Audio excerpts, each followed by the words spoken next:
Shivoham Shivoham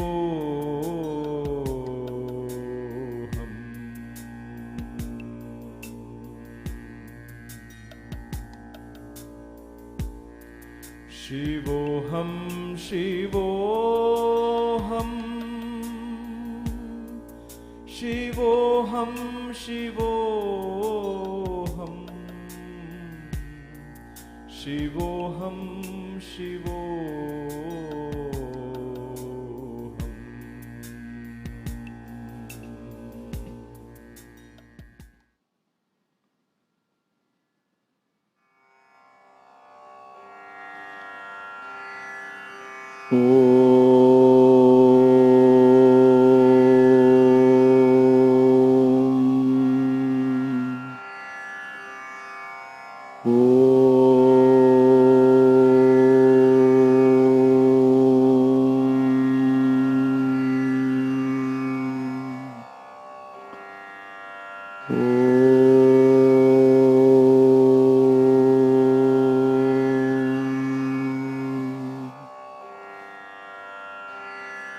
Shuklambaradaram Vishnum Shashivarnam Chaturbhujam Prasannavadanam Dhyayet Sarva Vignopashantaye.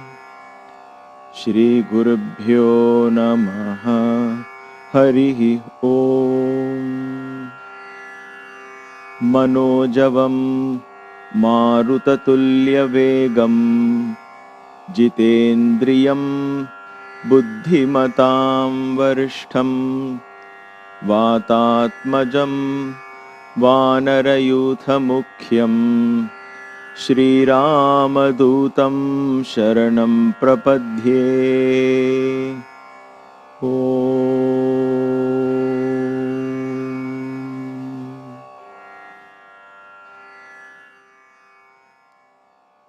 Namaste. Welcome to Kaivalya Yoga Gurukulam. For another day in this divine yagna, another night or morning of offering, self-introspection, and the journey towards self-empowerment and eventually self-realization. Thank you for your participation. Thank you for joining in. We shall begin the Kriyas tonight, and I have to teach you a new asana today, different from the Kriya, which is going to help us expand the aerobic capacity. So let us start with the Omkara Kriya. For those of you who have just joined, please refer to my earlier Kriya sessions where I have explained these more in detail so you'll have a better understanding. And please don't push yourself beyond the limit. Practice it gently and slowly. Just playfully engage in the practice. Don't try too hard the very first time. Don't get stressed. Nothing will go wrong. We have a lot of weeks together in this journey, and I'll keep reminding you of the general mistakes that we normally make.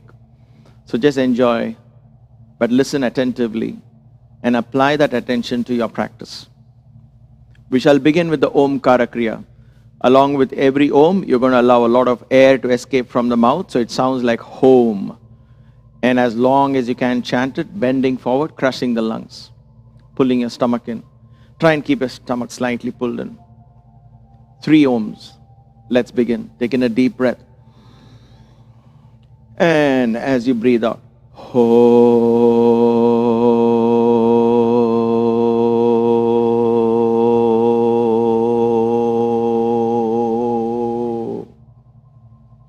Breathe and come up. Take a couple of deep breaths. Begin to engage the breathing through the throat, the Ujjayi breath. A mild Uddiyana in place.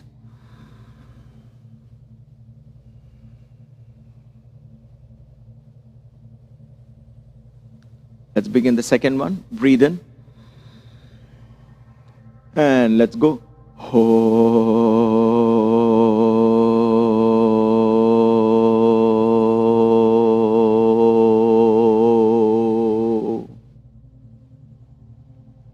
Inhale, come up.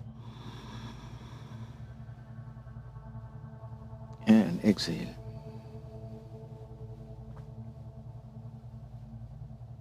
begin to tune into the Vayu element. Vayu in Sanskrit is a Sanskrit name for wind. Receive this divine element into your body with reverence, respect, and watch it, observe it, take all the toxins and leave the body. Exhale fully. Help the wind carry the toxins outside. One last one. Let's breathe in. And let's go.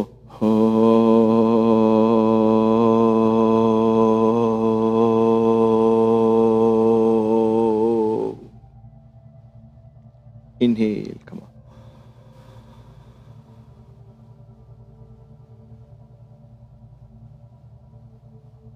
All right. Let's do the Kakashudti Kriya. Mouth spouted like a beak of a crow, like a hose pipe, like this. Taking a deep breath and breathe out fully, exhaling through the mouth. Inhale through the nose, exhale through the mouth. Begin with a powerful exhalation, almost as if you're coughing. Continue that till it becomes gentle and soft, till you have no more air left. And then you breathe in and come up.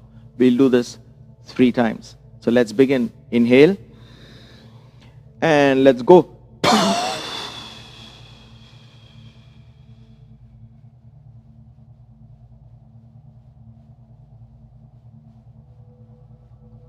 Inhale, come up. As always, just a reminder, don't try to keep up with me. Some of you may be longer, some of you may have finished it. Just breathe in and come up as soon as you finish your exhalation. 2 more times to go. Let's breathe in. Let's go.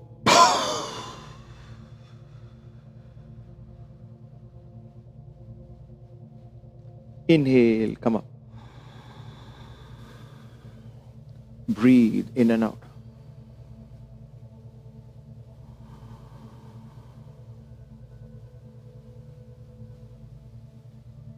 One more time. Let's inhale. And let's go.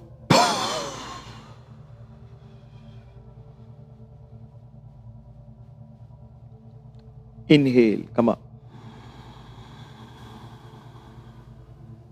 Breathe in and out.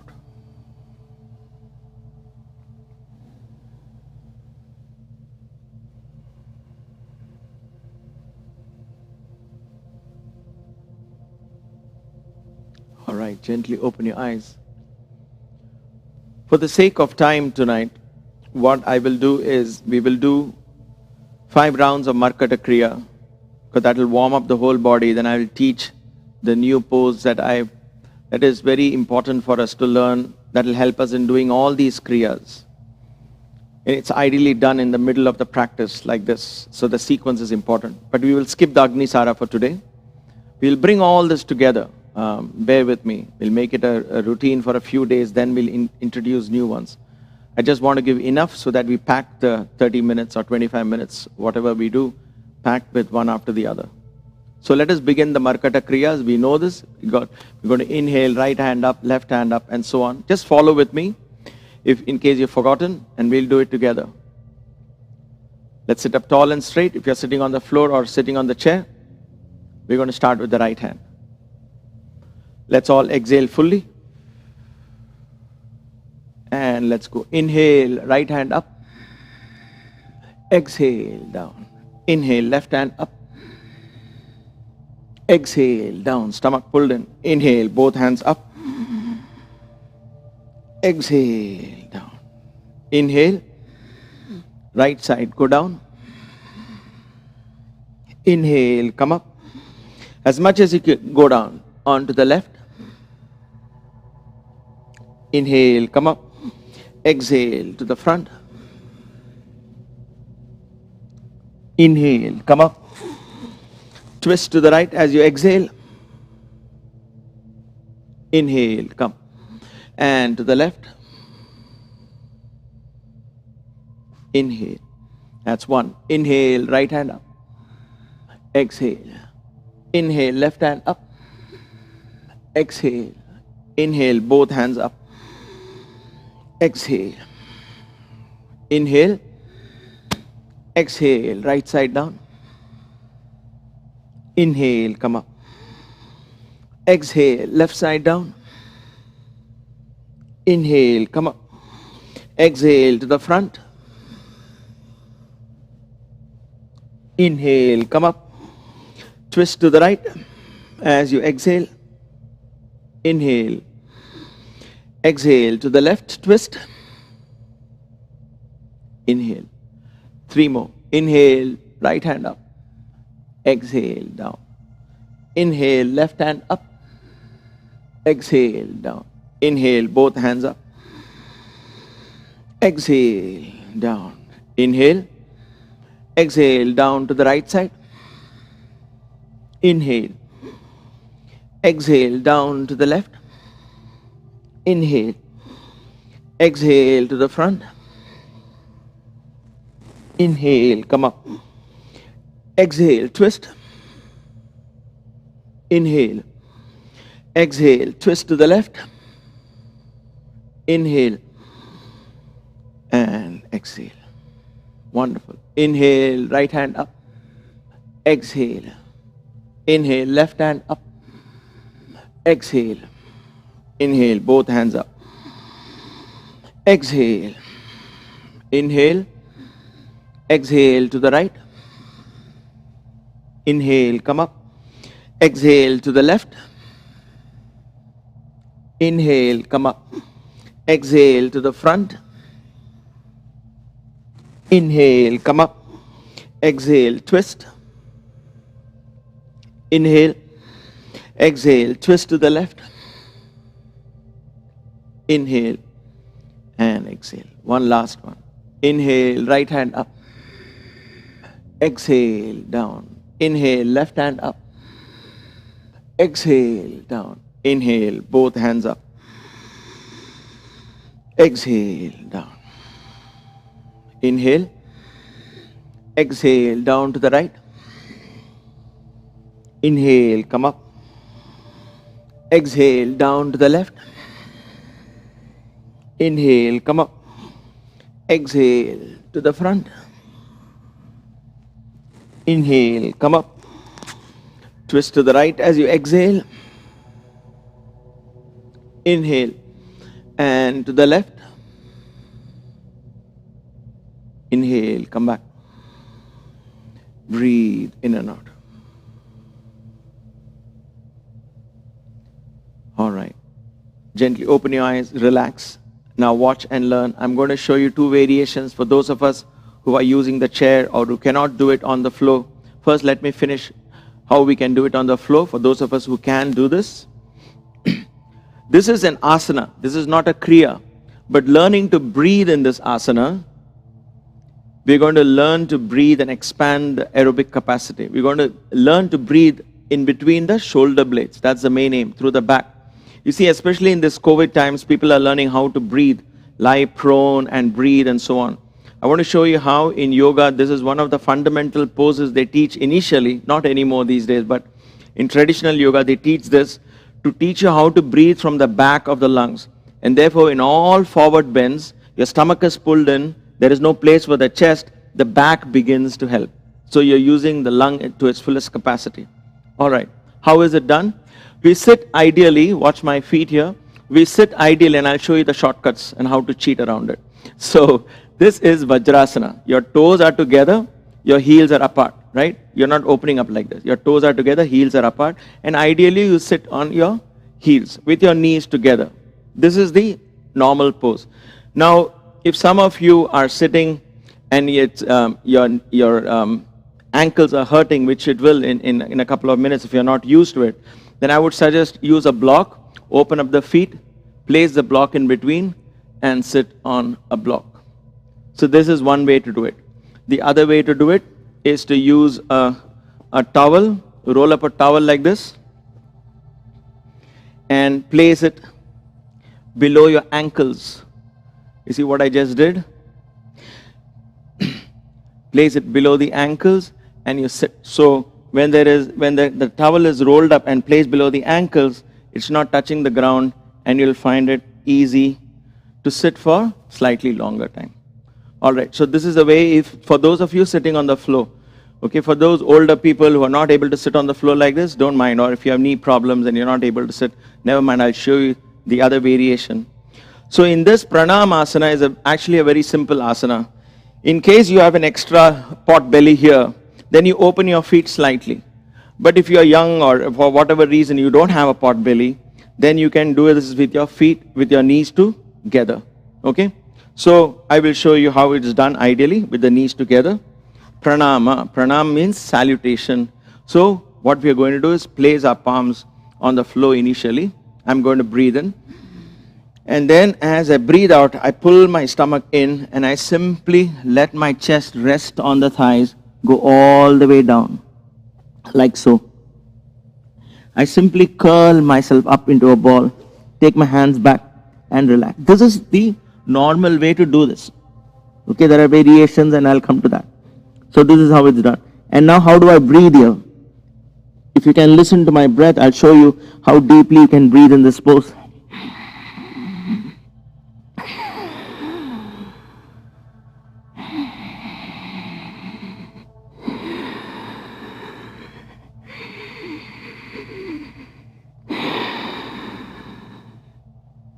Alright, then I place my palms on the floor and I come up. I don't know if you could hear it, I hope you did. The idea of breathing, you don't compromise on the breath. There is no suffocation here at all because there is enough room for the lungs to expand. As I told you, the rib cage is protecting it. The rib cage is not squeezing it, right? But because we have learned to use our stomach in our breathing, anytime the stomach is squeezed, we feel very uncomfortable. That's why I'm saying be patient, but practice to keep your stomach in and use your chest to breathe. So inside the rib cage, the lungs will begin to expand and not the stomach going in and out. Okay? So that is your basic. All right. So if you can't, let us say you go down, but your butt comes up. What's this? Butt is coming up. Becomes less effective. You don't want the butt to come up. So what do you do for those of you who can sit on the floor, bend, but this is coming up? Then place a block here. Rest your head on the block and practice. So what you're going to practice is imagine your back going up and down as you breathe in and out. You have to imagine, it's not really happening, right? But you have to imagine your back going up. As you inhale, you want to expand between the shoulder blades, you're going to breathe. If you have a stomach in the middle and you find it too difficult, open up your knees slightly. Don't open it too much like this, okay? Open it slightly. You want to slightly squeeze the stomach as it goes down on your thighs. So don't open it fully. And then go down. Breathe out, pull your stomach and go down or rest on this block like so. Take your hands back. So your body weight is coming down on this. Your hand is not holding like this. And you're going to breathe. And use the back to breathe. Use only the back. Make sure if your stomach is coming out, keep your stomach pulled in. If your chest is coming out, keep your chest pulled in. And use only the back to breathe. All right. So now, for those of you, I know I'm rushing this, but I'll explain it again. How do we do for people who are on the chair? Let's say you just did the Markata Kriyas. Okay? Now you get up. This is something you can practice at any time. So all you have to do is get up on the chair and bend forward. The trick here is not to let your stomach fall down. When you bend forward like this, it's easy to just relax the stomach, right? Because the body weight is borne by the hands and it's very relaxing. You drop your head, your stomach falls off, and then you're doing this. So you want to keep the stomach pulled in tight. In this position,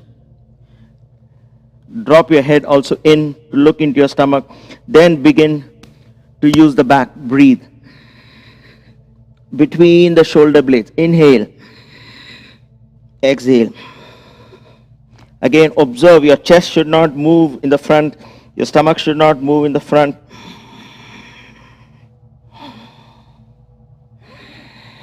You're using the back of the lungs to breathe. As you breathe out, pull the stomach in. All right, for those of you who are standing, go ahead and try it along with me. Simply stand like this.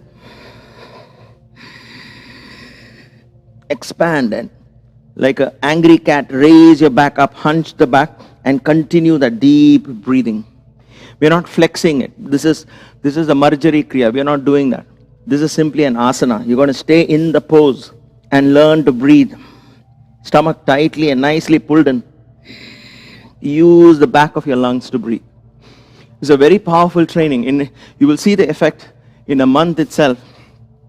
And for those of you who are practicing this Pranam Asana, and for those of you who can, especially children, teenagers, this is one of the best ways to really keep up your lung capacity throughout, even as you age and so on. Okay? I know you're not thinking of aging at that age if you're a teenager or younger, but doesn't matter, even otherwise. If you're swimming and playing and so on, you learn to really breathe very well here. So again, as always, just a little review. Your palms will be on the floor. You breathe out, go down, rest your forehead on the floor. Take your hands back. And use the back. Feel the air in the back between the shoulder blades. That is what helps in increasing the lung capacity. If you have an oximeter, a little pulse thing that everybody has these days, I'm sure, you keep it on and you do this exercise for a few minutes, this asana, and you see immediately 4, 5, 6, 7 points, the oxygen goes up. It's amazing how this alone helps. If you master this, then lying down and on your stomach and doing that is much more easier. But the problem with lying down, it's not a problem, I would say, is because most of us try that on our beds, right? So when we lie on the bed is soft and the body just gets into awkward positions, and it is not the ideal way to breathe. If you do want to practice lying down fully and do as the doctors advise, then do it on the floor. Put a yoga mat or put a blanket or a sheet, lie down, and then practice that. Don't try it on a soft, cushiony bed, okay? Unless it's a thick coir mattress or something like that. It should not be going with the contours of your body. Now, to get better in that, Pranam Asana and Pranam Asana with a chair. This is a simple version of Pranam Asana. I'll see if I can come up with some more variations. But Pranam Asana either on the ground or Pranam Asana standing on the chair, anytime you want. Make sure the stomach is pulled in. Don't use the stomach. One of the reasons why I get many emails and messages, but how it's so uncomfortable, how can I hold my stomach in? I've been taught to breathe through the stomach. That is old school thought. That is for people who didn't even breathe properly. The shallow breathing was so shallow that you say, all right, at least let the stomach go in and out. But now I think in general, we have to learn to expand the lung capacity. Inside the rib cage, you want to expand the lungs as much as you can. Not allow the air to come into the region of the stomach and expand. So for this time, for these practices, keep your stomach pulled in and use the sides, the front, and now also the back. Okay? The benefit of this is immense. All right, so that is Pranam Asana. And one more thing, for those of you doing on the floor, you have an added benefit.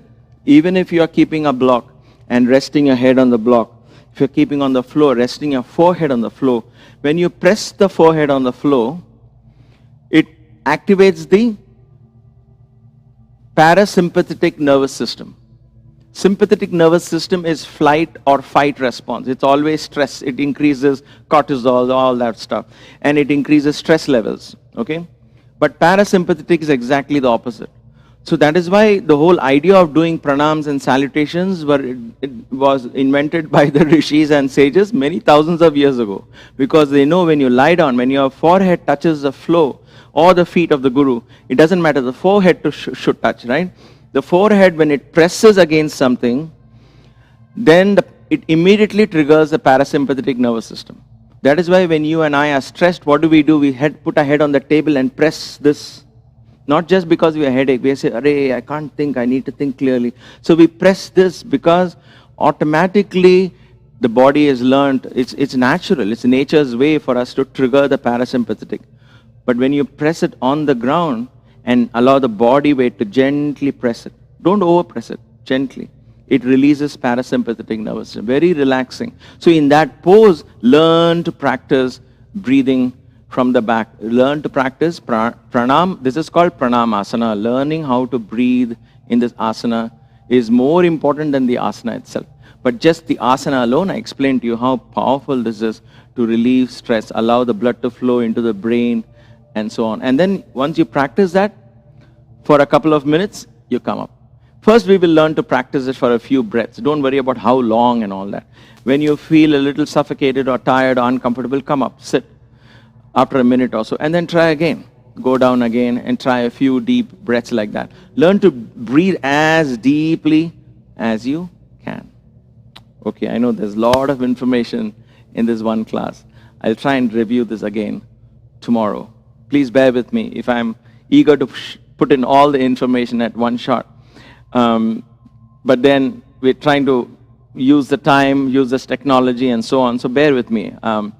So we will review this asana again tomorrow. Take time to practice when you get a chance. Especially if you're doing it on the floor, don't do these after heavy food. Give it at least a couple of hours after food and learn to practice. All right. So now let us sit down. If you're standing and trying all this, now come back sitting down. Let us end this, as always, with at least 5 minutes of allowing our consciousness to imbibe the name of Rama and let Hanuman, through the breath, join in this dance of inhalations and exhalations. Let him sway back and forth, simply listening to the name of Rama. So as you breathe out, as you inhale, this is a rhythmic dance. Same rhythm happens in day and night cycles, ebb and flow of the waves, birth and death of stars, galaxies, rotation of planets around the sun. Everything is a rhythm in the universe. Our breath is also a rhythm. Connect to that global consciousness. In that, understand that we are all in that one rhythm of the divine consciousness of Ram. Allow the name of Ram to drench every cell in your consciousness. Allow that consciousness to expand and bless everyone. And they in turn bless you. Receive blessings, give blessings. Let the whole space, vibrations, and Akasha be filled with the name of Ram. And wherever Ram is, Hanuman is.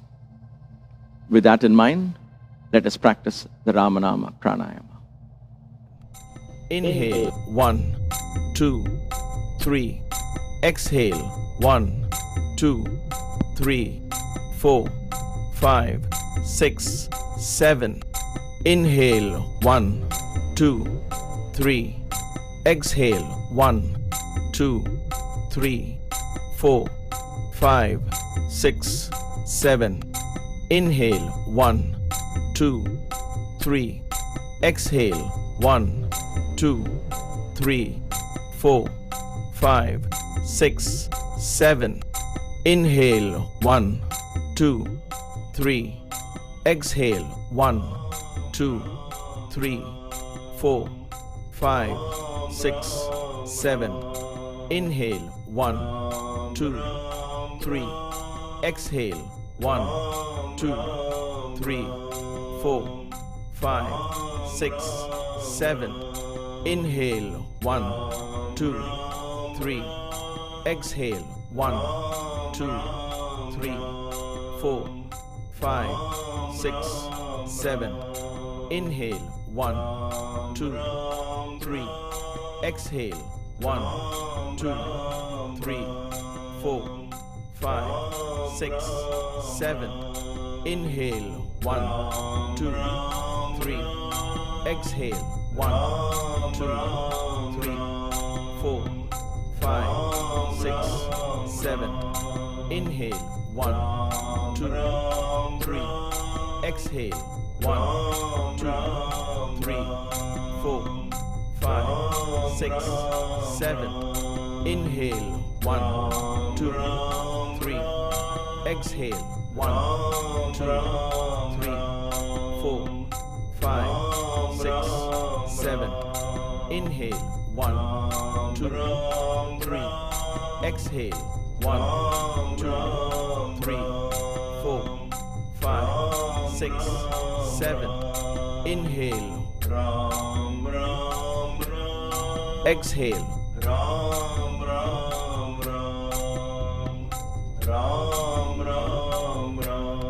Inhale.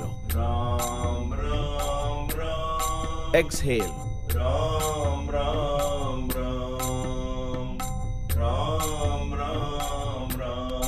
Inhale.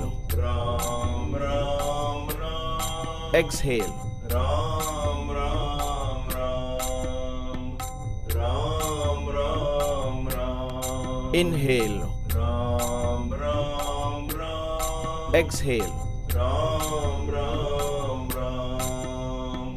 Ram Ram Ram. Inhale. Ram Ram Ram. Exhale. Ram Ram Ram. Ram Ram Ram. Inhale. Ram Ram Ram. Exhale. Ram Ram Ram. Ram Ram Ram. Inhale. Ram Ram Ram. Exhale.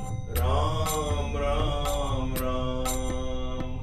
Ram Ram Ram. Inhale. Ram Ram Ram. Exhale.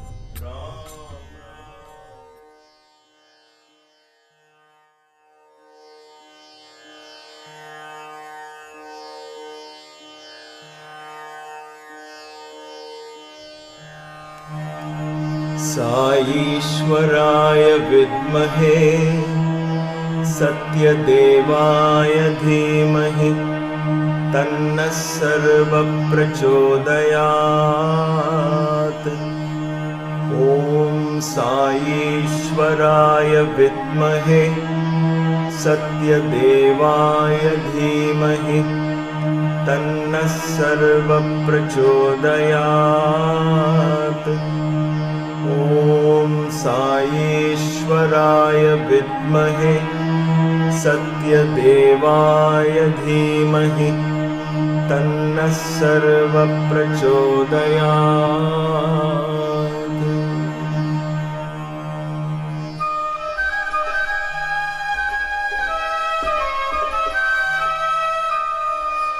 Shriram Ram रामेति रमे रामे मनोरमे सहस्रनाम तत्तुल्यं राम नाम वरानने।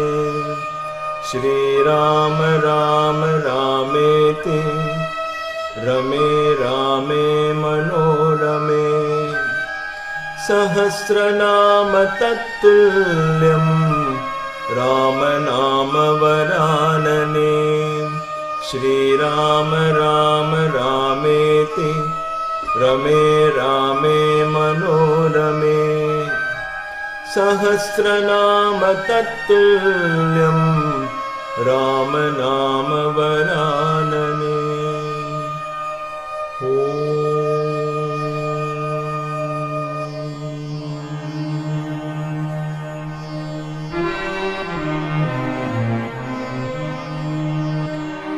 श्री राम जय राम जय जय राम।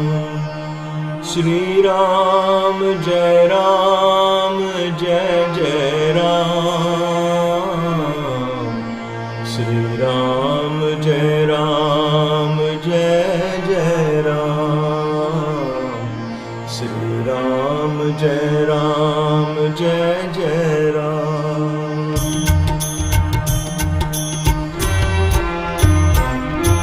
श्री राम जय राम जय जय राम। श्री राम जय राम जय जय राम। श्री राम जय राम जय जय राम। श्री राम जय राम जय जय राम। श्री राम जय राम जय जय राम।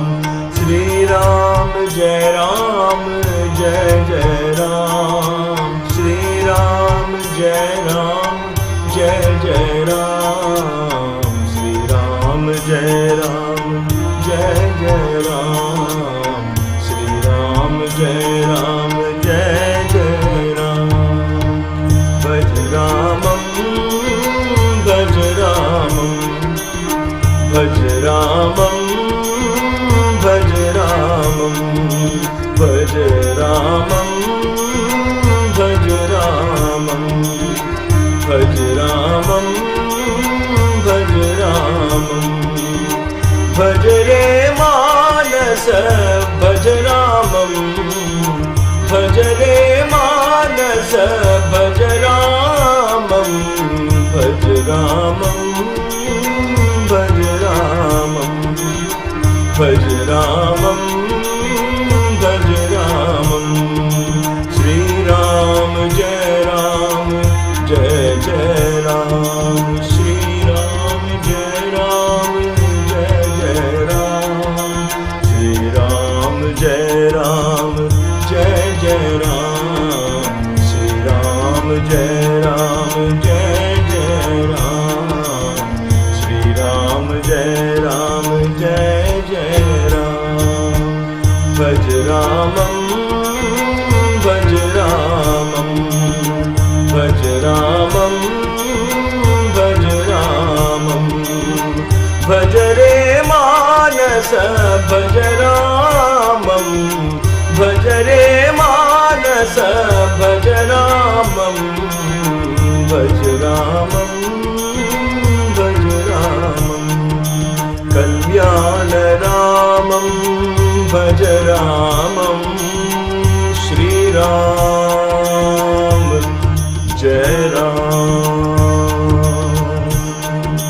कल्याण रामं जय रामं कल्याण रामं भज रामं कोदण्ड रामं भज रामं कोदण्ड रामं भज रामं पट्टाभिरामं भज रामं पट्टाभिरामं भज रामं पावन नामं भज रामं तारक नामं भज रामं भज रामं भज रामं भज रामं भज रामं श्री राम जय जय राम श्री राम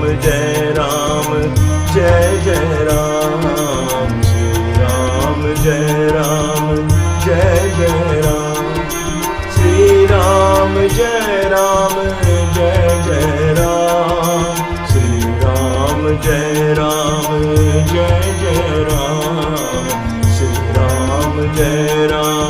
जय जय राम श्री राम जय जय राम श्री राम जय जय Ram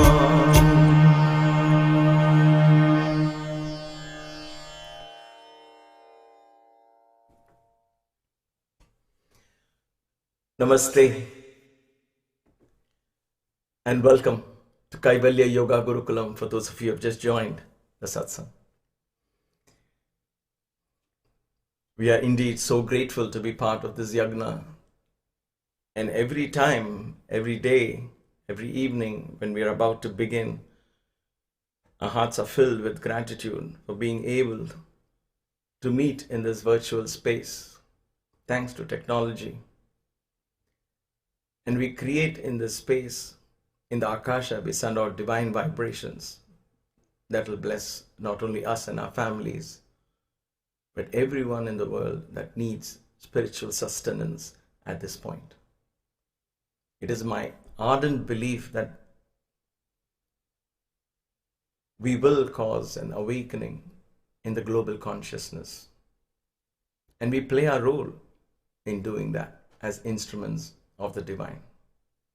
For in the awakening of the spiritual consciousness lies the peace that all of us are looking for. As individuals, as families, as societies, the world at large is looking for peace, prosperity, happiness.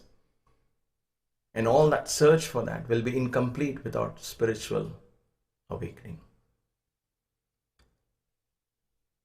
So thank you for being part of the Satsang. It is indeed our good fortune and divine grace that has made and allowed this to happen.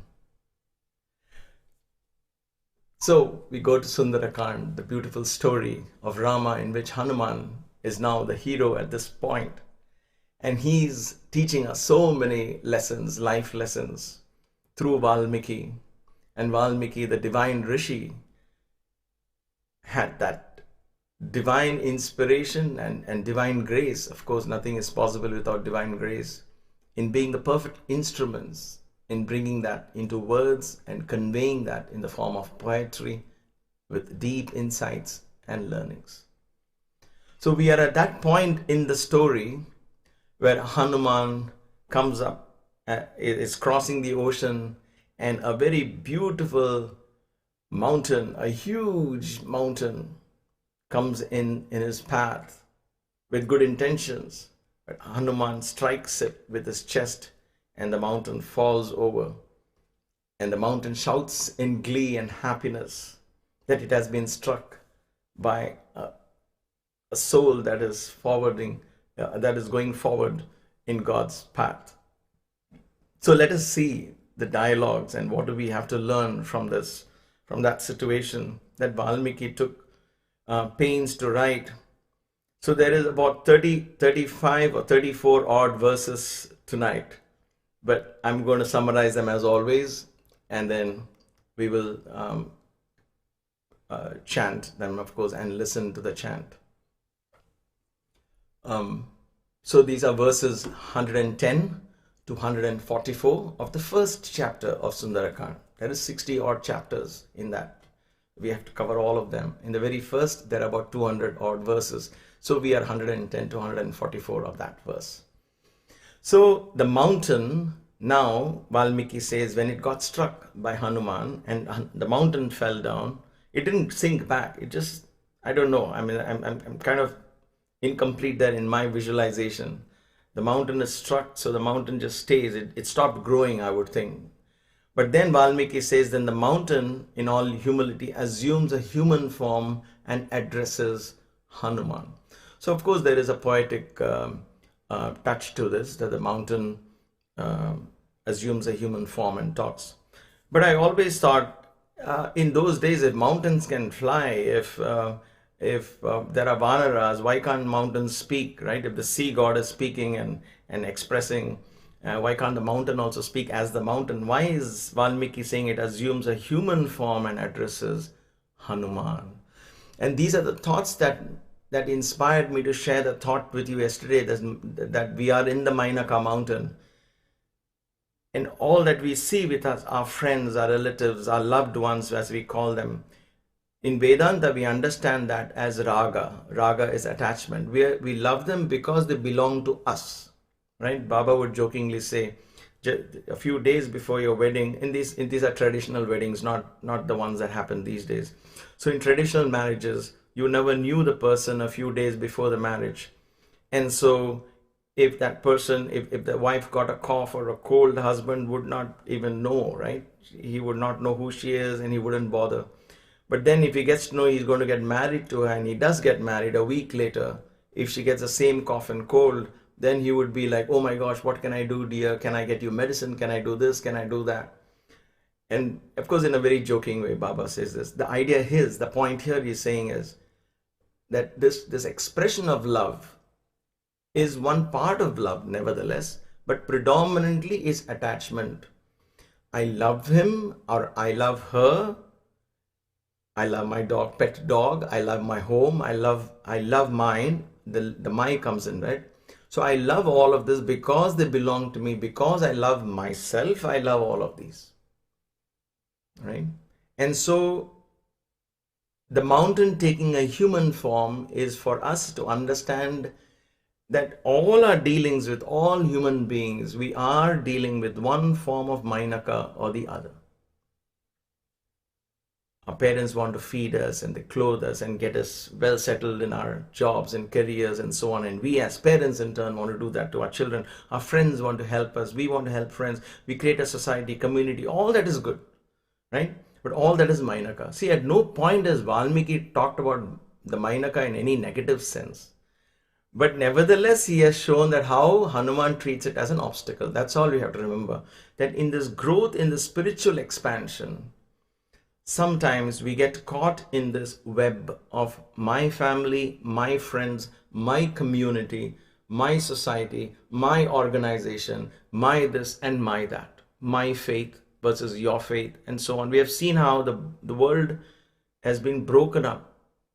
So not only are we in the Mainaka mountain, we are kind of misused that also, in addition to misusing the elements. So we have created too many eyes and minds as human beings. The plants don't do that. The tree doesn't do that. The tree has no sense of I and me and mine, right? Animals, they instinctively behave as if they have an I and me and mine, but they don't. Like even mammals give birth, they make sure the baby is born and then they cut off. They don't want babies next to them, right? So dogs also, the same thing. So all of them are like that. It's only humans who have the tendency to put a net around. No, where you're going, what you're doing, kind of a thing. You are mine. You have to answer to me. I looked after you. You look after me. That kind of expectations and that bandham, as we call it, the bondage, is created by humans. And perhaps it is that why Valmiki gives the mountain the ability to speak as a human. Mainaka mountain. So there's a very subtle message here that Valmiki sends us. Because this offer that the mountain is making, I'll tell you what kind of offer he is making. He offers a place to rest on its peak. What do you think you and I look for? Shelter. One of the main things is shelter, right? We are destroying the environment in the name of shelter. We've gone far beyond shelters. We have gone into some crazy extremities now. So anyway, that besides the point. So the mountain offers a place to shelter. Come, take rest. Sit on my peaks. Rest your tired limbs with me. Shelter. And then the mountain offers plenty. There is plenty of fruits, sweet fruits, tasty fruits. Come and eat them. So food and shelter. That's why Mainaka. Look around you. Everything, almost everything. Now shelter includes clothing and also. Don't ask what about clothes. Shelter means shelter for the body, shelter for all of that, right? So shelter and food, this is kapada and makan, roti kapada makan. This is what it is. This is what our life, we spend most of our lives just accumulating this. In addition to having enough for our sustenance, we go more and more. No, I don't have a solution for that. I'm just saying how far we have come from using the spare time to actually wonder, wait a minute, what is this creation? Where am I come from? Where am I going? This is what the rishis did, and they tapped into other dimensions where they could get more information about the universe around them. That's why thousands of years ago, they already had designed and understood the cosmic scheme of the universe, the planets and so on. So the Mainaka mountain, as a human being, comes up and says, please stay. Please come and stay in our house. Please come and stay in our house. Please eat our food. Please eat our food. Hey, I don't eat this kind of food. No, you have to taste it. Oh, you have come to our house. You have to eat it. Sometimes, as Mainaka, we become obsessed in taking care of the guest. All in good intentions, right? That's why Mainaka is not blamed. It is the nature of the Mainaka mountain. Here, in one verse, just like the human being, Valmiki subtly hints at something. The Mainaka mountain tells Hanuman that, and in that he indicates what is it, that how does one take care of a guest. He says, even if an ordinary guest comes to the house of a very wise man, it is good fortune of the wise man to treat that ordinary guest as a god, because that would help the wise man to know more about his own truth and the path of righteousness. I'm just using these words to explain it a little more clearly, because when you read that one sentence in the short verse as I chant, you may not get it. But now that I explained, when you read it, it might click, hopefully. He says, even in a wise man's house, even a wise man use the word wise man. So if somebody ill-treats you, simply because he's either thinking he is superior to you, then he's not wise. That's what Valmiki says. a wise man treats even an ordinary man who comes with great respect. Atithi Devo Bhava, that is one of our rules in Vedanta. Treat your guests as God, right? That is the principle Valmiki is subtly hinting. And he says, tells Hanuman that even ordinary guests are treated like that, but you are Hanuman and you're passing by the sea, and therefore the sea has asked me to offer my services, and it is my great good fortune that I want to offer hospitality to you, because you are no ordinary person. I am no wise person. You are the wisest of the wise. You are they use these adjectives, tiger among monkeys, elephant among monkeys, and so on. So you are such a wonderful, wonderful Vanara. Please, how can I simply let you go without offering hospitality? So offering hospitality is a very, very good thing in our culture, and in every culture it should be, and it is, I think, for most part. It just these days now we are wary of strangers who come to our door. But generally, being hospitable is second nature. At least in India, I know. You go to the villages, you just have to walk towards a hut. They will say, please, please, please come. What can I get you? We'll get you water or coffee or tea or something. It's amazing. It happened to me in the north when I did my Himalaya trek. It was just so wonderful that even if the guy is a shop selling tea, he will say, come on, come, let us have a cup of chai. Oh, paise baad mein de do. Can give money later. Kahan jaoge? Where are you going to go? He trusts you. You know, that is a very beautiful nature that you find in rural, semi-rural areas, even today all over the world. Nevertheless, that is about taking care of guests.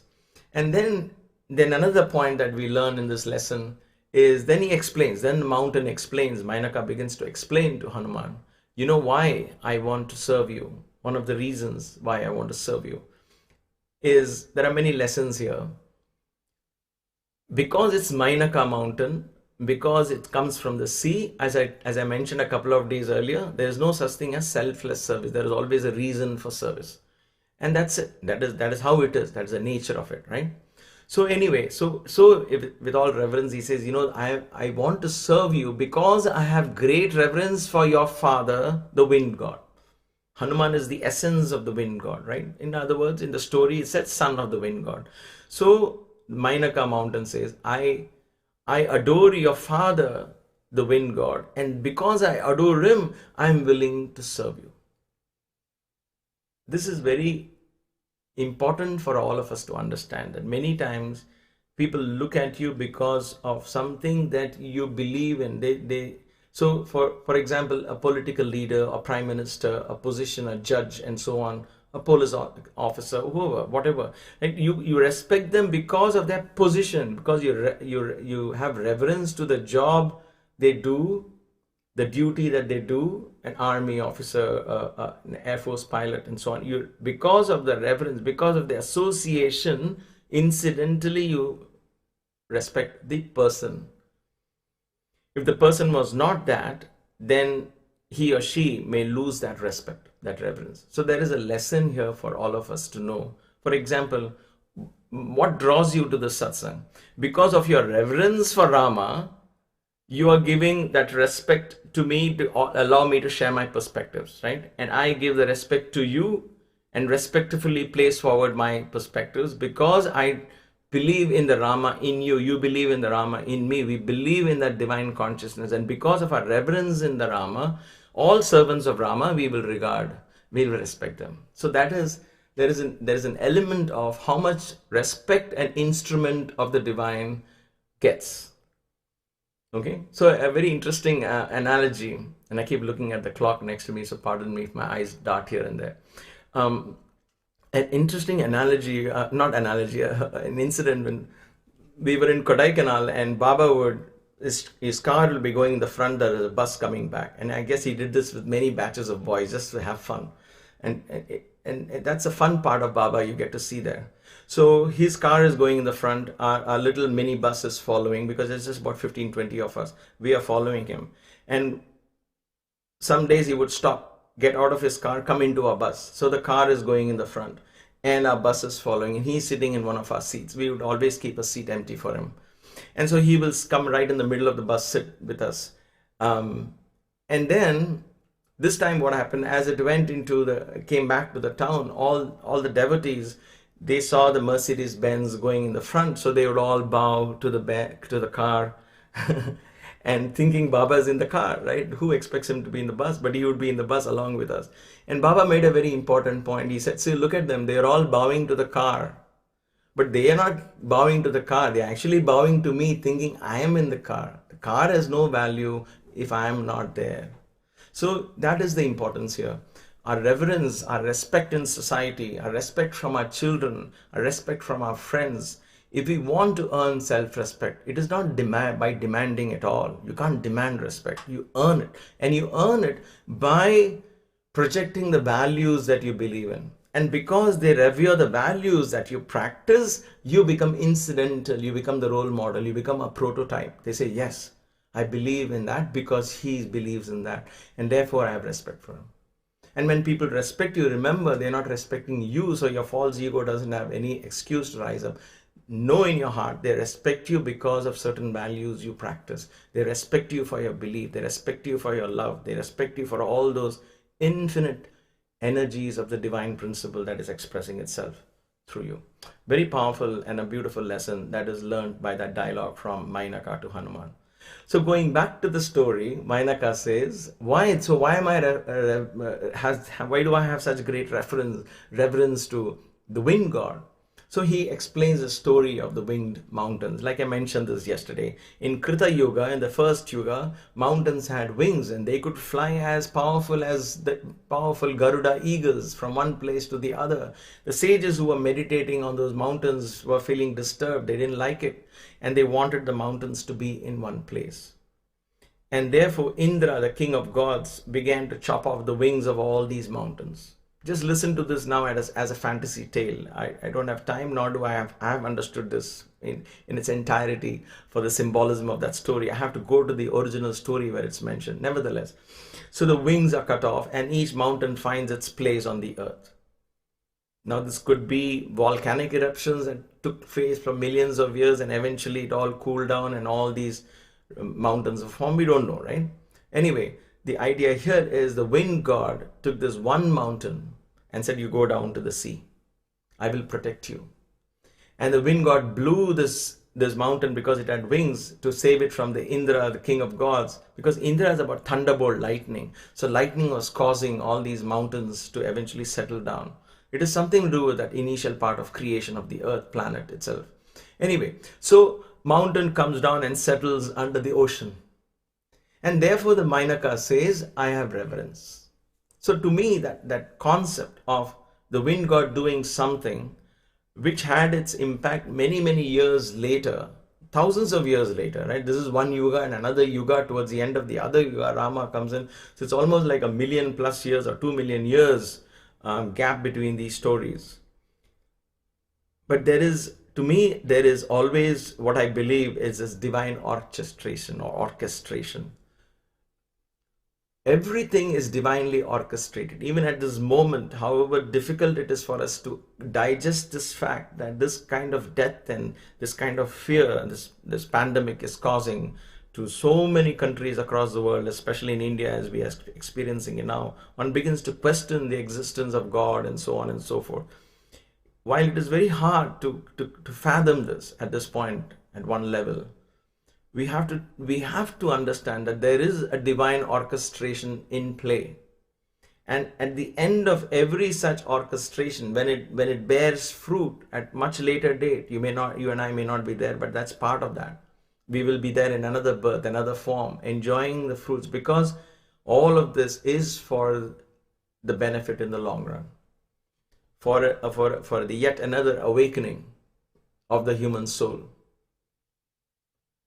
Right? So this is part of divine orchestration. I always believe that. And this, why you doing this to the Mainaka, or just singling out that one mountain, maybe to help that mountain come and serve Hanuman, or to give us this powerful lesson. It could have been that. So there is a divine orchestration that came to my mind. And so another reason, therefore, apart from I revere you because I know your father, and therefore I want to help you.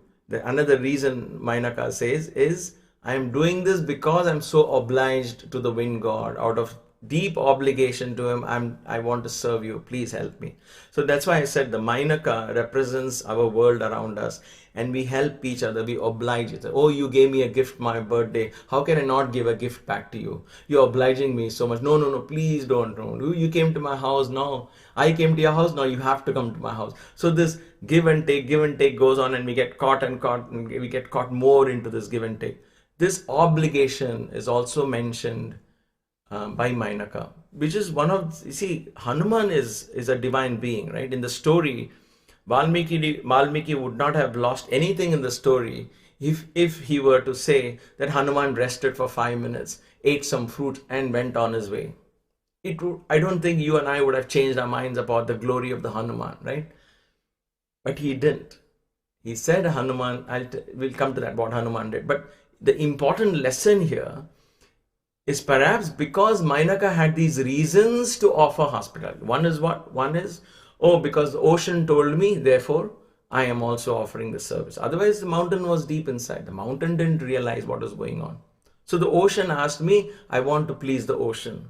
Second one, I have great reverence for your father, and therefore you are his son, and therefore I want to offer you hospitality. Third thing, I'm very obliged to your father. I owe him my life and my wings, and therefore I want to offer hospitality. So there are reasons to offer hospitality. Think of this. You and I go to a temple, or we sit in the altar. We offer our prayers. We offer flowers. We offer praises. We offer prasad. But there is always a reason behind all of this.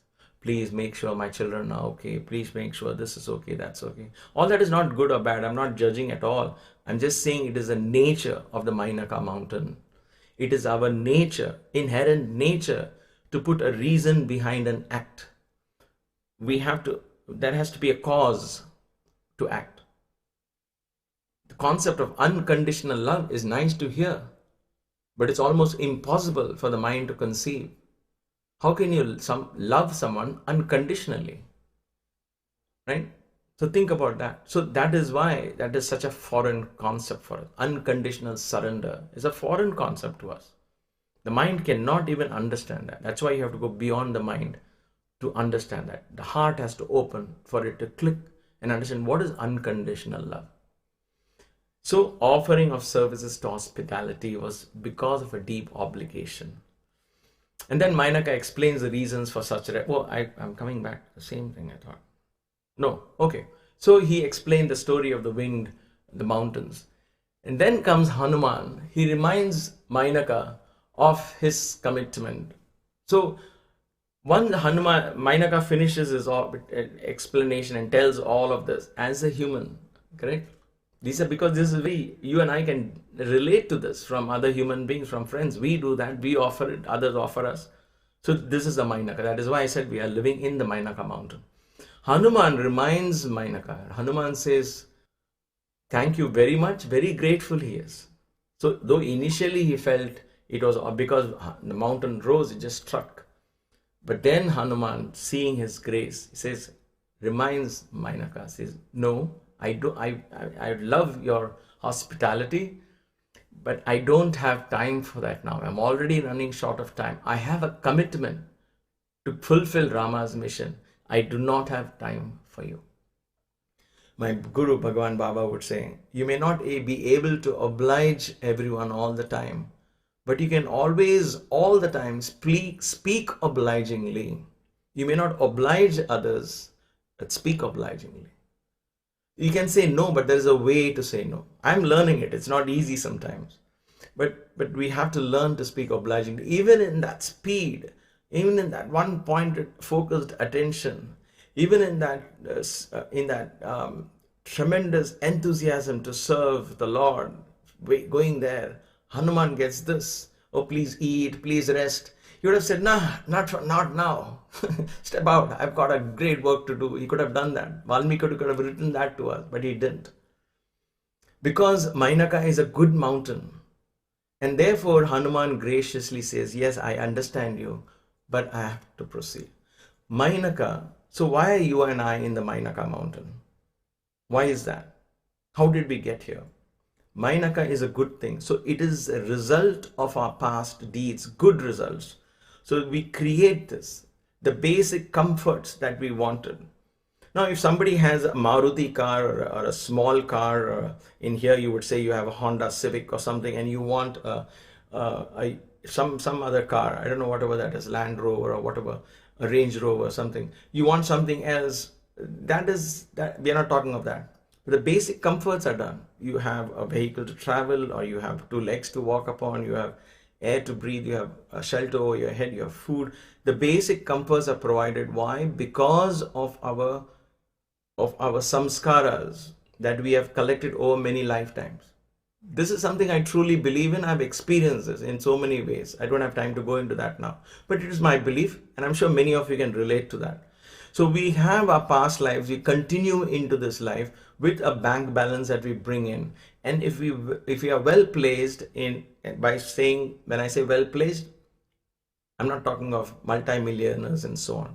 I'm talking of having our basic necessities given to us.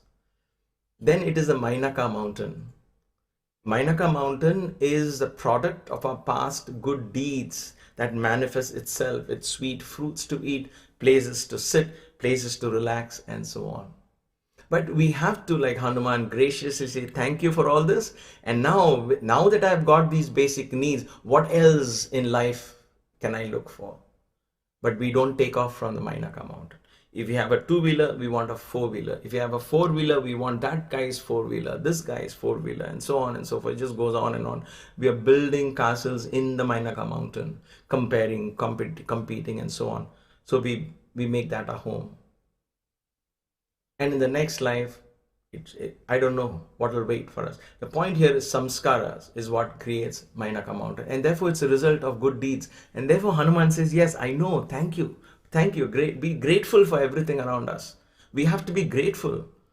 And that's why even yesterday I said, don't take it, misunderstand it. These are not bad things that happen to us.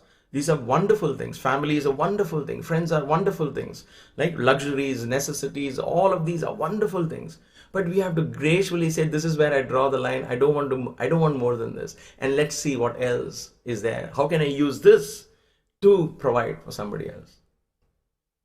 That is what the lesson Hanuman teaches. And therefore, what does he do what is Hanuman's action? He just touches gently. Alabhya is the word, if I remember the word correctly. Alabhya. Valmiki uses in the verses. He just touches the mountain. Not blesses, just touches. Yes, okay, you wanted me to stay, right? All right. Just touch the mountain and continues flying. That is how much you and I have to be in this Mainaka mountain. Just touch. Take whatever is absolutely required. Just be there. Don't get so deep dive into this and make it your home and all of that, right? So great lessons that we learn from Valmiki, because the Mainaka mountain comes from the sea. And a couple of last words. And towards the end, as Hanuman leaves, just touches the Mainaka mountain and leaves. We have to ask ourselves, are we touching it or are we well settled? As he leaves, continues, the sages, the gods, all of them bless Hanuman, saying, what a great achievement. What a great achievement. This is the word Valmiki uses. Achievement. Now, what did he achieve? The great achievement was jumping off, right? And that was all great. This is simply patting the mountain and going, or just saying, yeah, thank you very much, and going. What was a great achievement?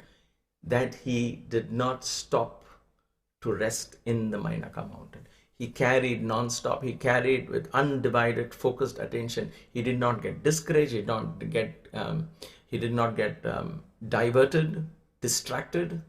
He kept that one-pointed focus. I believe in this one-pointed focus. I saw this in Sai Baba. I saw it because I stayed with him. We stayed with him, and 15 years of being exposed to him. I can see how great leaders come up. I can see how spiritual leaders come up, and I can only speak with the one I stayed with. The amount of focus he had on the work, the amount of intensity, that it was like this Hanuman in flight. There was no time for jokes, no time to sit and watch TV. There was no television in his room or anything like that. There was no time for loose talk. There was no time for small talk. There was absolutely nothing. It was just a divine experience or being completely focused. I'm still trying to understand and get my mind around it. How can somebody be so focused? What kind of a perfect role model that was for all of us who have been exposed to him. And you have your own gurus, you have your own, and see Rama in his avatar truth, the same thing. Is one pointed focus is what gets us to achieve something in life. Otherwise we become drift. And therefore the sages, the gods, all of them bless Hanuman. And guess what? The last one. They all bless, I don't know if I'm the last, I don't think so. But here, oh, there you go. And Indra and the king of gods, all of them blessed the Mainaka mountain. Because the Mainaka mountain offered its hospitality, somebody who's doing selfless service. This is where charity and all of that are placed on a very high platform in our culture, because you say, see, listen, I am caught in this Mainaka mountain, but you are doing something, let me help you. And we help each other. This is what Satsang is all about. When we help each other, each one of us get blessed by the gods of the Indra. In other words, we incur divine blessings, and that divine blessings is lift us from this Mainaka mountain, and we join Hanuman in his flight. Think about that. So the Mainaka mountain, the concept of hospitality, this family, this earth, this awakened consciousness, however you want to term your present state of affairs, as it were, the experience of the senses, if we can turn it around to help people, to offer hospitality, to help somebody as Hanuman traveling in their selfless mission, offering, that's it. The king of God blesses the Mainaka mountain, says, you will never lose your wings, you will always go back to the sea and rest in peace. And Hanuman continues his divine flight. Thank you for your patience. Let us now invoke this divine energy of Hanuman and sing. We might go over time by about 5 minutes or so. Please bear with me.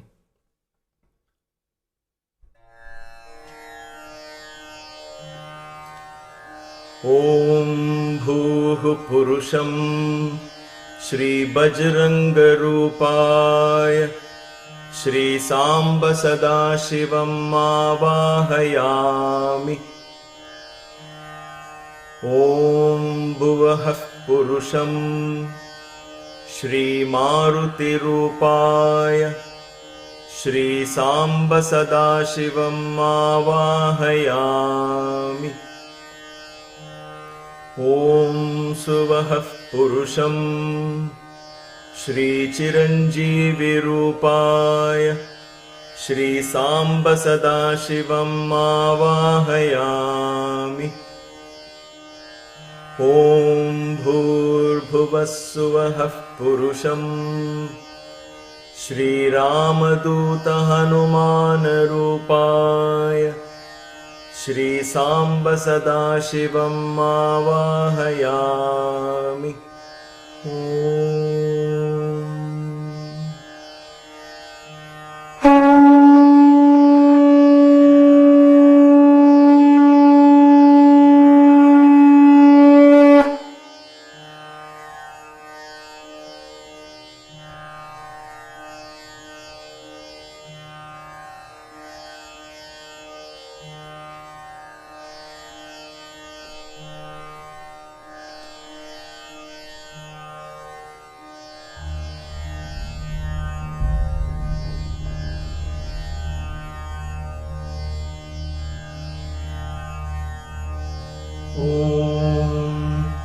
Tamakashagatam Veeram Akashe Samupastitah Prito Krishtamana Vakyam Abravit Parvatah Kapim Manusham Dharayan Rupam Atmanah Shikare Sthitah Dushkaram Kritavan Karma Tvamidam Vanarottama Nipatya Mama Shringeshu Vishramasva Yatha Sukham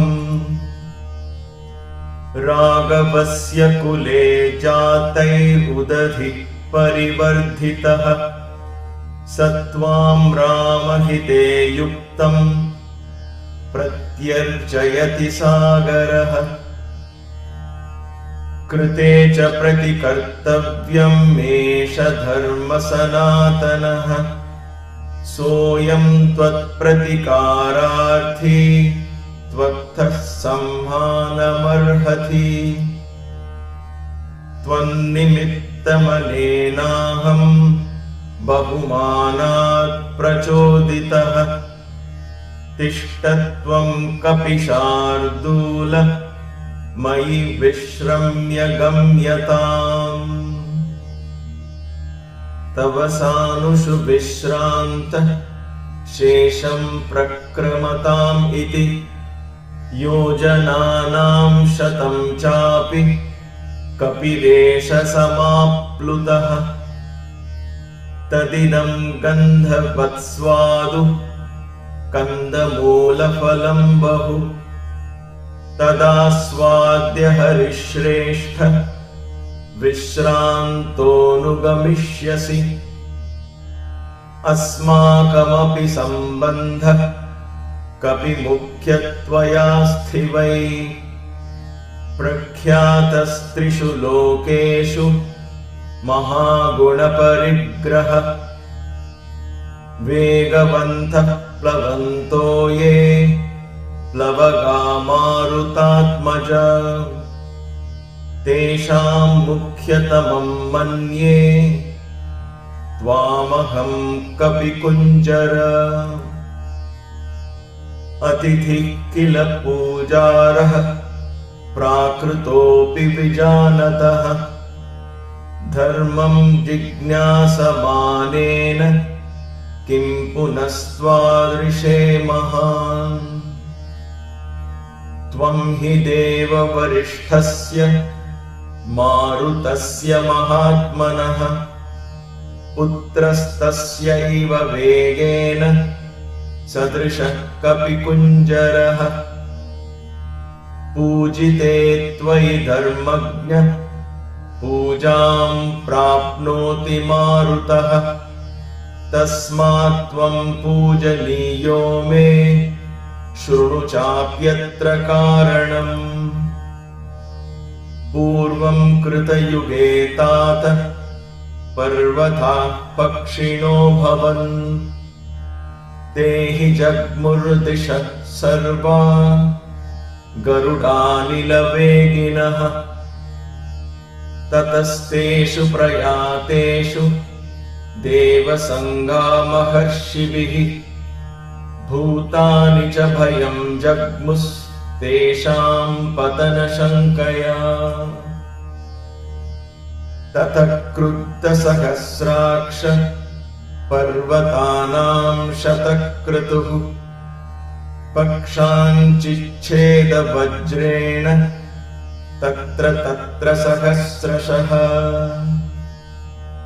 समामुपागतः क्रुद्धो वज्रम् उद्यम्य देवराट् ततोऽहं सहसा क्षिप्तश्वसनेन महात्मना अस्मिन् लवणतोये च प्रक्षिप्तप्लवगोत्तमा गुप्तपक्षसमग्रश्च तव पित्राभिरक्षितः ततोऽहं मानयामि त्वां मान्यो हि मम मारुतः त्वया मे ह्येष सम्बन्धः कपिमुख्यमहागुणः अस्मिन्नेवं गते कार्ये सागरस्य ममैव च प्रीतिं प्रीतमनाः कर्तुं त्वमर्हसि महाकपे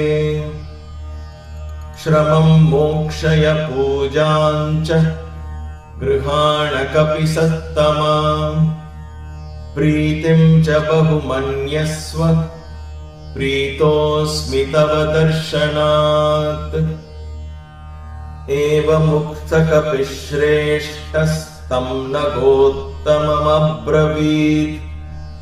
प्रीतोऽस्मि कृतमातिथ्यं मन्युर्येषोपनीयताम् त्वरते कार्यकालो मे अहश्चाप्यतिवर्तते प्रतिज्ञा च मया दत्ता न स्थातव्यमिहान्तरे इत्युक्त्वा पाणिना शैलम् आलभ्य हरिपुङ्गवः जगाम आकाशम् आविश्य वीर्यवान् प्रहसन् इव सपर्वतः समुद्राभ्याम् बहुमानादवेक्षितः पूजितश्चोपपन्नाभिराशीर्भिरनिलात्मजः अथोर्ध्वं दूरमुत्प्लुत्य हित्वा शैलमहार्णवौ पितुः पन्थानमास्थाय जगाम विमलेम्बरे भूयश्चोर्ध्वं गतिं प्राप्य गिरिं तम् अवलोकयन् वायुसूनुर्निरालम्बे जगाम विमलेम्बरे तद्वितीयं हनुमतो दृष्ट्वा कर्मसु दुष्करम् प्रशशंसुसुराः सर्वे सिद्धाश्च परमर्षयः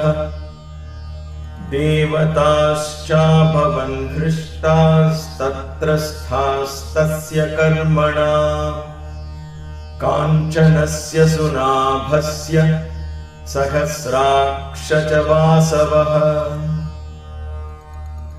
उवाच वचनं धीमान् परितोषात् सगद्गदम् सुनाभं पर्वतश्रेष्ठं स्वयमेव सचीपति हिरण्यनाभशैलेन्द्रपरितुष्टोऽस्मि ते भृशम् अभयं ते प्रयच्छामि तिष्ठः सौम्य यथा सुखम्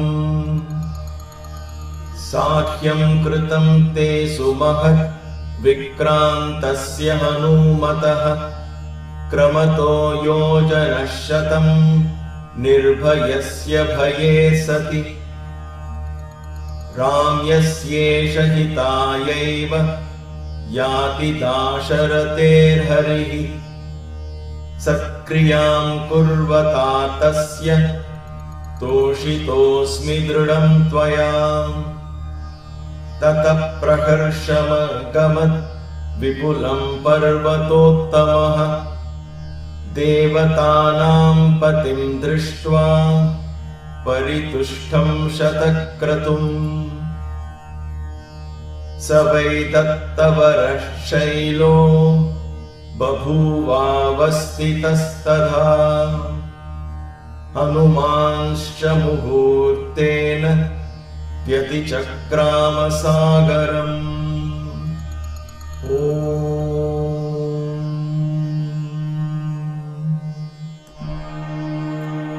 मनोजवम् मारुततुल्यवेगम् जितेन्द्रियं बुद्धिमतां वरिष्ठम् वातात्मजं वानरयूथमुख्यम्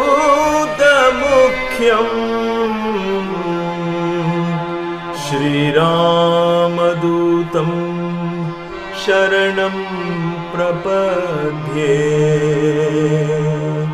श्रीरामदूतं शरणं प्रपद्ये शरणं प्रपद्ये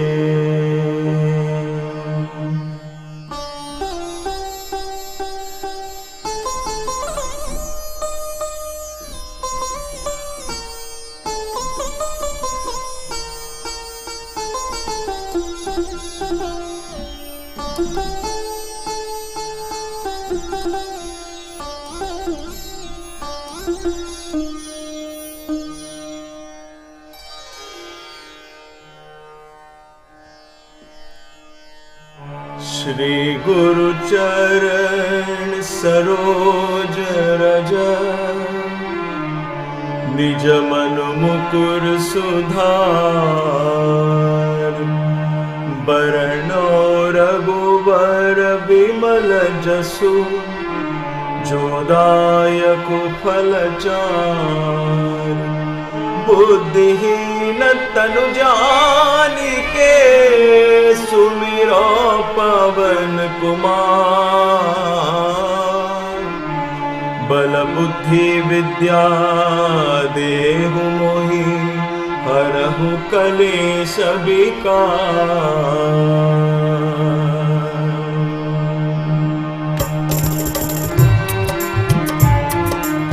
जय हनुमान ज्ञान गुण सागर, जय कपीस तिहु लोक उजागर। रामदूत अतुलित बल धामा, अंजनी पुत्र पवन सुत नामा। राम राम जय राजा राम, राम राम जय सीता राम। राम राम जय सीता राम, राजा राम सीता राम। साई राम राम राम राम। महावीर विक्रम बजरंगी, कुमति निवार सुमति के संगी। कंचन बरन विराज सुबेसा, कानन कुंडल कुंचित केशा।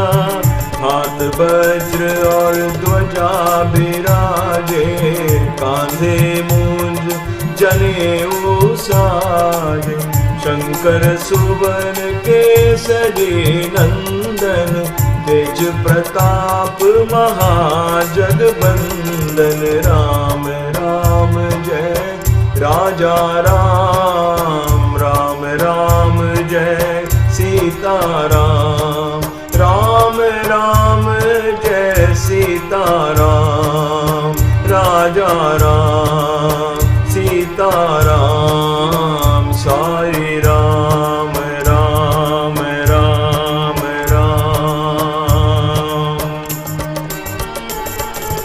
विद्यावान गुणी अति चातुर, राम काज करिबे को आतुर। प्रभु चरित्र सुनिबे को रसिया, राम लखन सीता मन बसिया। सूक्ष्म रूप धरि सियहि दिखावा, विकट रूप धरि लंक जरावा। भीम रूप धरि असुर संहारे, रामचंद्र के काज सवारे। राम राम जय राजा राम, राम राम जय सीता राम। राम राम जय सीता राम, राजा राम सीता राम। साई राम राम राम राम। लाए सजीवन लखन जियाए, श्री रघुवीर हरषि उर लाए। रघुपति कीन्ही बहुत बड़ाई, तुम मम प्रिय भरतहि सम भाई। सहस बदन तुम्हरो जस गावे, अस कहि श्रीपति कंठ लगावे। सनकादिक ब्रह्मादि मुनीसा, नारद सारद सहित अहिसा। राम राम जय राजा राम, राम राम जय सीता राम। राम राम जय सीता राम, राजा राम सीता राम। साई राम राम राम राम। जम कुबेर दिक्पाल जहां बाटे, कभी को विद कही सके कहाते। तुम उपकार सुग्रीव कीन्हा, राम मिलाए राजपद दीना। तुमरो मंत्र विभीषण माना, लंकेश्वर भय सब जग जाना। जुग सहस जो जन पर भालो, लील्यो ताहि मधुर फल जानो। राम राम जय राजा राम, राम राम जय सीता राम। राम राम जय सीता राम, राजा राम सीता राम। साई राम राम राम राम। प्रभु मुद्रिका मेली मुख माही, जलधि लांगी गए अचरज नाही। दुर्गम काज जगत के जेते, सुगम अनुग्रह तुम्हारे देते। राम दुआरे तुम रखवारे, होत न आज्ञा बिन पैसारे। सब सुख लहै तुम्हारी सरना, तुम रक्षक काहू को डरना। राम राम जय राजा राम, राम राम जय सीता राम। राम राम जय सीता राम, राजा राम सीता राम। साई राम राम राम राम। आपन तेज सम्हारो आपे, तीनों लोग आंकते कापे। भूत पिशाच निकट नहीं आवे, महावीर जब नाम सुनावे।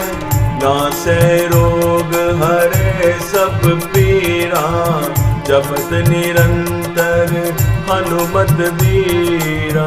संकट ते हनुमान छुड़ावे, मन क्रम वचन ज्ञान जो लावे। राम राम जय राजा राम, राम राम जय सीता राम। राम राम जय सीता राम, राजा राम सीता राम। साई राम राम राम राम। सब पर राम तपस्वी राजा, तिनके काज सकल तुम साजा। और मनोरथ जो कोई लावे, सोई अमित जीवन फल पावे। चारों जुग पर ताप तुम्हारा है, प्रसिद्ध जगत उजियारा। साधु संत के तुम रखवारे, असुर निकंदन राम दुलारे। राम राम जय राजा राम, राम राम जय सीता राम। राम राम जय सीता राम, राजा राम सीता राम। साई राम राम राम राम। अष्ट सिद्धि नौ निधि के दाता, असवर दीन जानकी माता। राम रसायन तुम्हारे पासा, सदा रहो रघुपति के दासा। तुम्हारे भजन राम को पावे, जन्म जन्म के दुख बिसरावे। अंत काल रघुवर पुर जन्म हरि भक्त कहाए। राम राम जय राजा राम, राम राम जय सीता राम, राम राम जय सीता राम, राजा राम सीता राम, साई राम राम राम राम। और देवता चितन धरई, हनुमत से सर्व सुख करई। संकट कटे मिटे सब पीरा, जो सुमिरै हनुमत बलबीरा। जय जय जय हनुमान गोसाई, कृपा करहु गुरुदेव की नाई। जो शत बार पाठ कर कोई, छूटहि बंदी महासुख होई।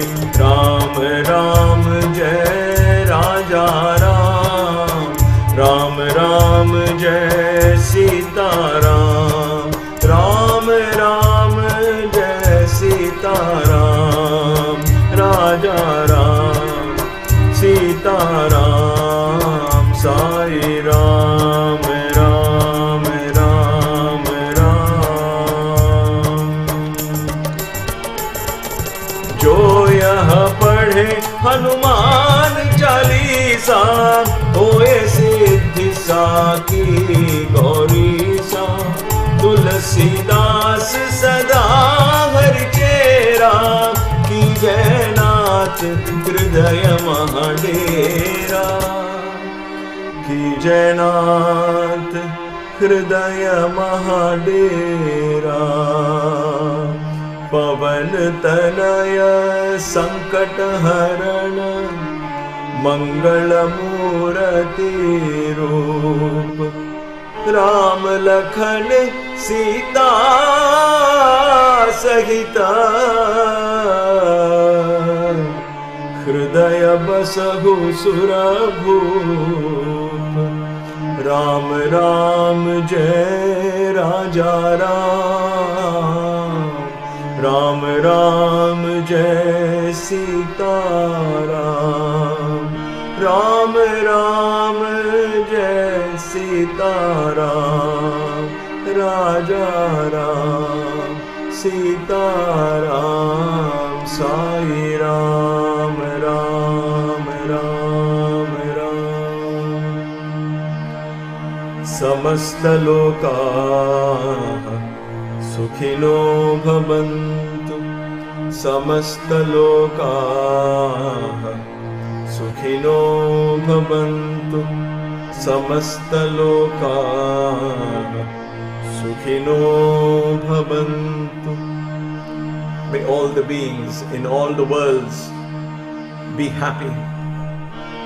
जय बोलो पवन सुत हनुमान की जय, सियावर रामचंद्र की जय। सतगुरु साईनाथ महाराज की जय। नमः पार्वती पतये, हर हर महादेव।